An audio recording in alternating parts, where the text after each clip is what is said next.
It is. It's very heartwarming, of course, to see people across the world and to be on this carpet where people could ask me about anything, and the majority of questions are coming down to these girls. So that says a lot, and it says a lot about how we all feel as a global community about this kind of abuse.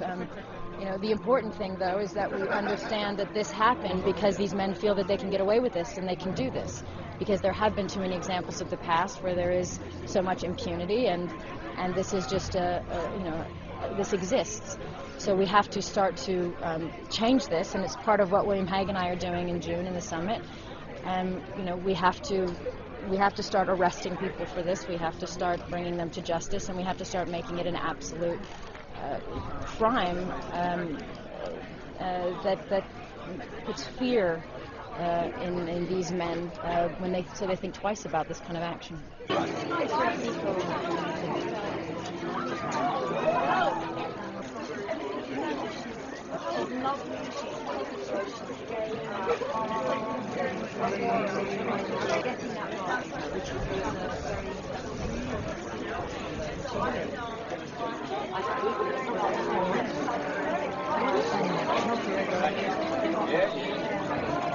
So I'm so concerned for the people there, and I feel like the majority of the voices we're not hearing from. We're hearing from the more extreme voices, but we're not hearing from the people. And I met with a reporter today from Ukraine, and you could just tell that she was doing her job, but her whole family's there, and it's civil war, and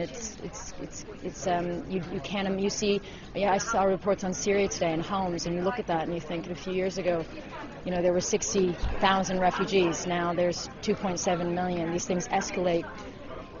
And I can't imagine anybody from that region isn't just terrified that the worst is yet to come.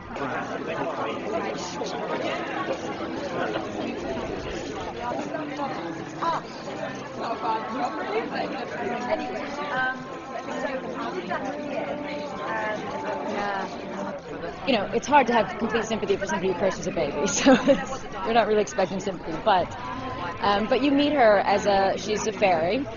She's actually an orphan fairy that takes care of the forest. She's technically a decent little girl in a way, and believes in justice and has a lot of hope and a good heart. And she is abused, and I think a lot of kids can relate to that, whether they've been bullied or they feel like outcasts or somebody's hurt them and something's happened that's made them feel dark and angry.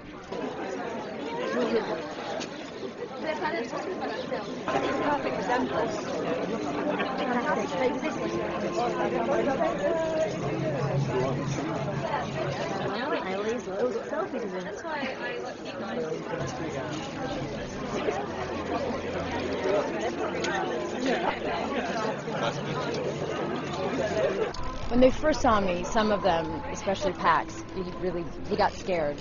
He got scared, and I didn't know he was scared, so I did the absolute worst thing, and I actually kind of went up and chased him and made it worse. But then he just wanted me to take it all off, so I just showed him how it could come off and why, you know, he needed to make sure Mommy was underneath, because she is a bit scary.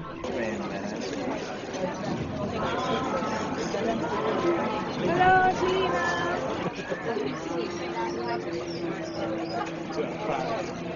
They really struggle to find children that weren't terrified. So that's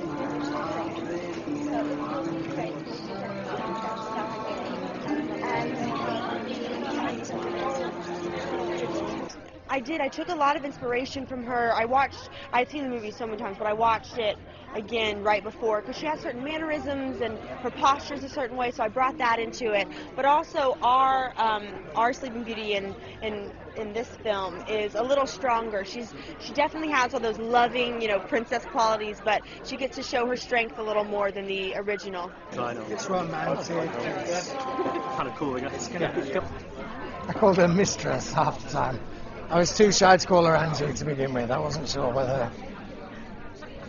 I was still calling Angelina for about a month. But she went, no, really, everyone calls me Angie. It's okay. I was like, okay. And Maleficent herself has a British accent. A very good British accent, and Elle as well. It's